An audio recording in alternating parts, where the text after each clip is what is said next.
Today, we're gonna help this 300ZX stop a whole lot better.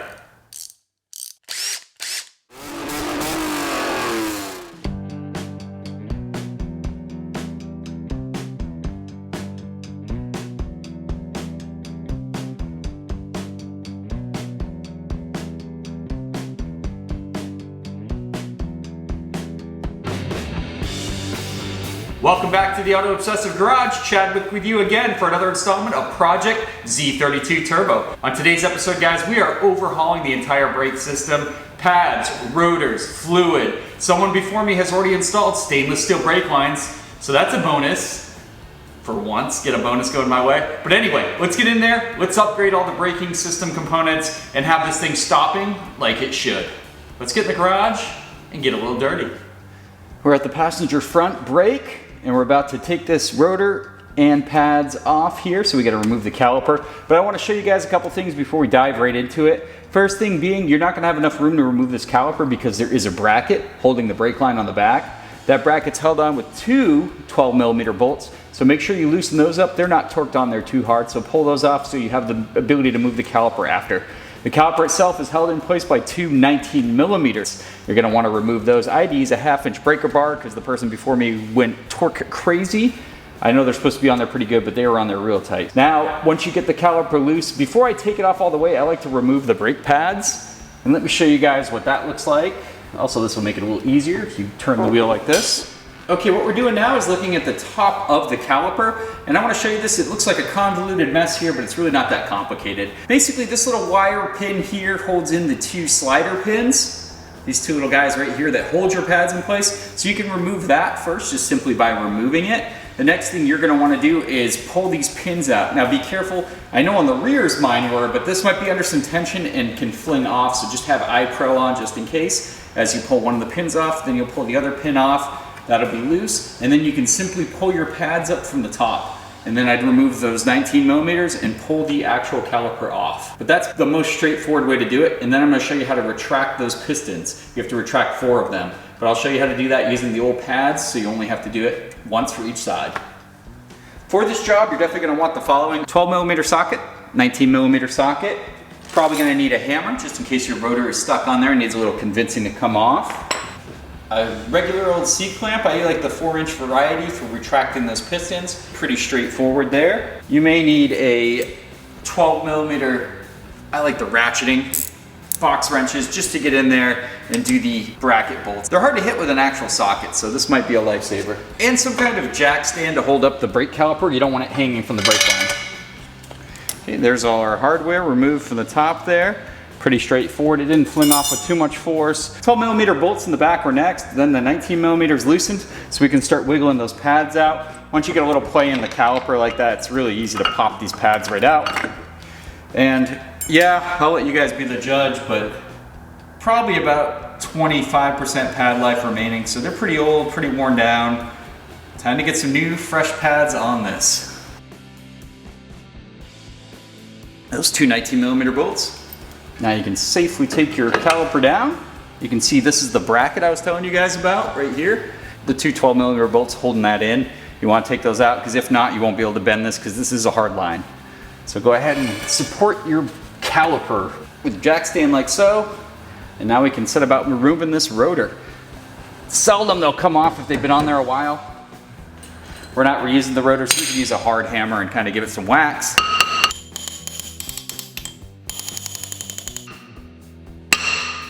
Like so. Take that right off. And that rotor's off. You can see clearly an old rotor. Lots of lines in there, a good lip on the top. She's dead to us. Before I move on, I like to give everything a nice liberal cleaning with some brake clean. Get all that old brake dust off of there. Same with the old caliper.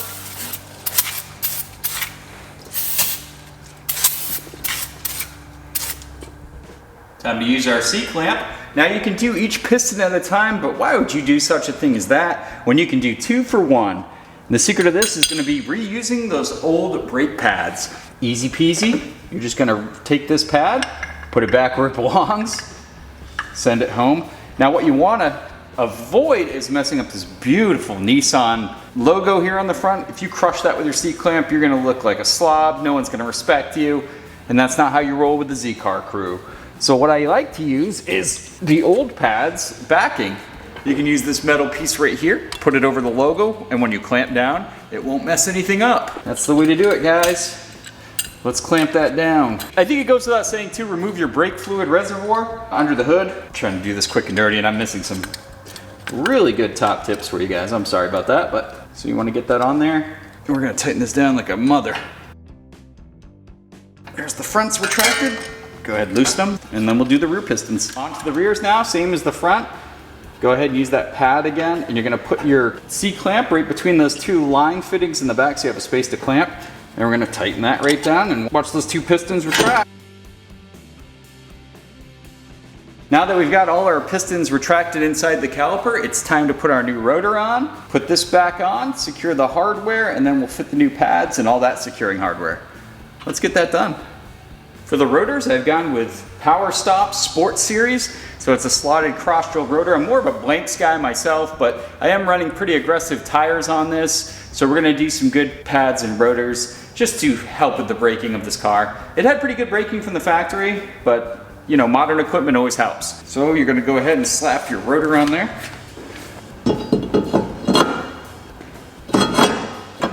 There we go. And since these are floating rotors, I do like to grab a couple lug nuts and secure it on there. It just makes putting the caliper on that much easier. All right, time to put our caliper back on. We're gonna do that little bracket in the back last. The big thing we're gonna do is get those two 19 millimeters in, but not all the way tight just yet. Grab those two bolts and go ahead and thread them on. Finger tighten, get a couple threads on there so this is secure. Now we can drop our new pads in.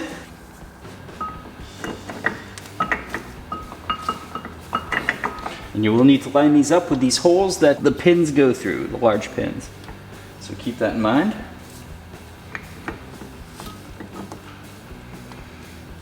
Also put a little grease on the back of the pads where the hardware touches. That'll prevent squeals. Sometimes you get squeals, sometimes you don't, but it's never a bad idea to do so. We're also replacing all that hardware. So all these guys are gonna be used. And instead of that longer kind of pin that held the two sliders, we're gonna use cotter pins. That's what came with this kit. So that'll do the same thing. It'll keep those sliding pins from coming out. Now that everything's fitted, as you can see, we're gonna go ahead and tighten all the bolts down all the way. Those two 12 millimeters holding that bracket with the brake line. As you can see, I've already been upgraded to stainless steel in the past, so that was a bonus. So that brake line will be held in with those 12s. You can see it sticking up right here, and then we'll put those 19s all the way down, and we'll be done with the front brakes. Super simple. And here's our new shiny hardware installed. You can see the little cotter pins going through the back of the pins here, holding those sliders in place. The hardware is all set up, nice and shiny, new pads in there. Front is done. Now it's time to do those rears. We're now at the passenger rear of the 300ZX twin turbo. Pretty much the same deal. It has the same bracket on that caliper, the 12 millimeter bolts we had to remove before, except this time you don't have to remove it because it's attached to the caliper, so it'll all come off as one. Now the two bolts on the caliper are not 19 millimeter like the front, they are 17 millimeter, so a little change up there. Other than that, pretty straightforward. Only one piston to push back into the caliper too. That makes life a lot easier. Let's go ahead and pull this off. Now I had a lot of trouble getting this off of the other side of the car, so I had to use these little access holes. You can see these little screw holes here. You can find a certain diameter screw, thread and pitch. I can't remember off the top of my head, but I had one kicking around. Just try a bunch until you find the right one. Screw them in, it'll push against the hub and separate that rotor from the hub, and it works really well. Something you're seeing different also is this little rubber grommet here. You're gonna pop that out. I'm gonna show you how to do that and put it on your new brake rotor, because underneath this, and it looks bigger, the hub, it's because the emergency brake on the 300ZX is integrated into this assembly. And I'll show you when we take it off, it's easier to explain, but it has two pads, kind of like a drum brake system does with shoes, that rub on the inside of the rotor here. So that's how your e-brake works. So we'll check that, make sure the pads are good too. And you want to do that too, because if your e-brake isn't strong enough or is lacking that grip it needs, check these pads. I've seen them where the pad comes loose, can come off the assembly altogether, or they just wear down over time. No one services them. But let's check that out. Let's go ahead and remove the hardware from that caliper first. Now this one tends to be spring loaded and ready to fly in your face, so eye protection is a must on this one, guys. First thing you're gonna do is pull this little pin back here that's kind of a dual pin system that holds both pins from turning. Now we can start to pry out our pins, but I am warning you, as soon as you pry one out, you'll see. And we're gonna start sliding one out. Okay, get ready for it.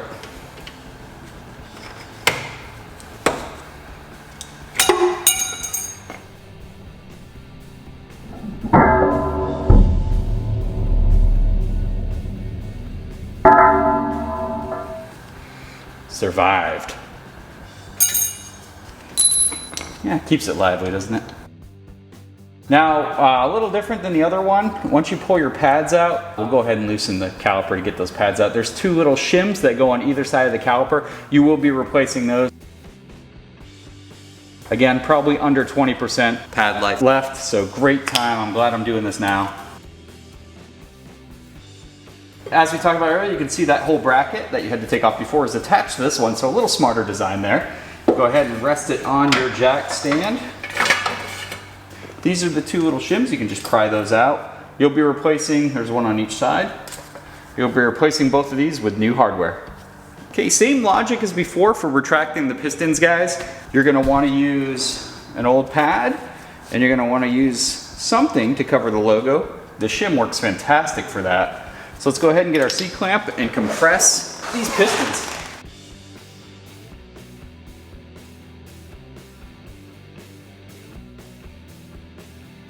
All right, time to get this rotor off the rear. Give it a couple whacks anyway. What? Okay, this one came loose. That's not fair, but anyway, what I wanted to show you, if it was gonna repeat what the other one was doing, but anyway, you find one of these holes, you find a screw with the right pitch thread, and you kind of just screw it in, and what it does is press against the hub and push the disc out. That's the best way to do it when you have a stuck rotor, but this one actually came loose, which was nice. Hasn't been off in a while. Rear rotor off. Looks like a drum brake if you're familiar with those, if you're unfortunate enough to have owned drum brake vehicles in the past. You got your two shoes right here, which are basically brake pads if you want to think about it like that. They're pretty large. Mine have some good meat on them, so I don't need to do anything with them. Sweet. Now these are self-adjusting. They kind of go out as the pads get lower. They keep putting pressure on there. You can adjust them. There's a small little dial here, just like drum brakes down here, if you ever need to tighten them if your e-brake's not working. But you are looking to see if these pads are here. I've definitely looked at these setups before and seen where there is no pad, so you're gonna have no e-brake. But ensure everything's good there. It gets pretty funky in there. Not a bad idea while you're in there to spray everything down with brake clean. Yeah, it's pretty gnarly. Never said I had a beautiful garage floor. But anyway, gonna clean that up a little bit, and then we'll slap our new rotor on, put our caliper back on, put the new pads and all that hardware, and we should be done with the rear. You can see that little rubber grommet there with a flat head in it. That's the little access screw to your e-brake adjustment. So we can push that out. You can see it's on the other side of the rotor too. And you can just simply force it through with a flat head. You can see it's knocked out. And here it is. Since our new rotor didn't come with one, we'll be installing this on the new rotor. Time to install our new rear disc. And we'll line that up.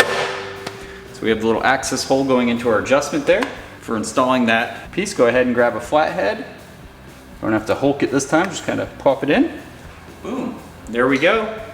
And I'm gonna go ahead and use that same strategy I did last time by putting 2 lug nuts on before we put the caliper back on.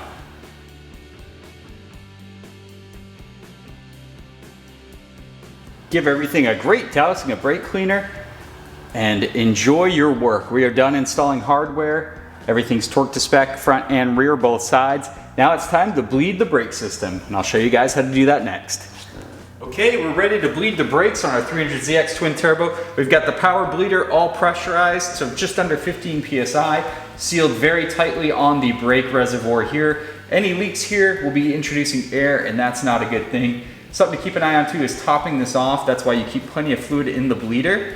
If this ever gets too low, you're just gonna push air back through the system. So the next step, we're gonna go around, it's a 10mm wrench, and we'll crack each bleeder valve at each brake caliper, starting with the passenger rear, then the other rear, then we'll do passenger front, driver front, and we'll have freshly bled brakes. We're using a DOT3 brand new fluid. Let's go ahead and hook this Nissan up with some good brake fluid.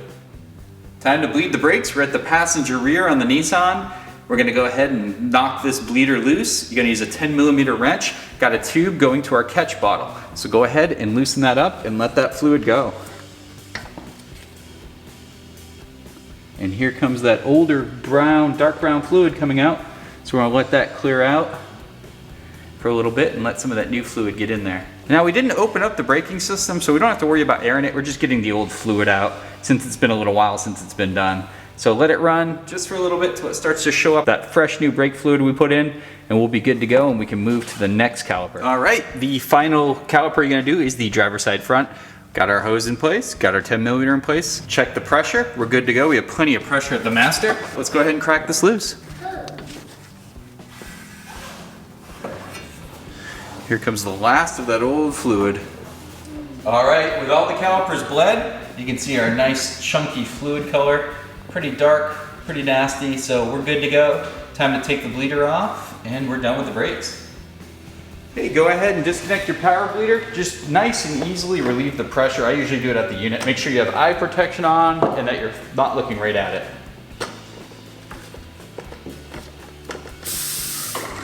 There's all the pressure coming out. The last thing you're gonna wanna do is make sure you're topped off at your reservoir. Super easy, self-explanatory. Clean up as much spillage as you can if you have any. And that's it, guys. That's the entire brake system redone on our 300ZX Twin Turbo.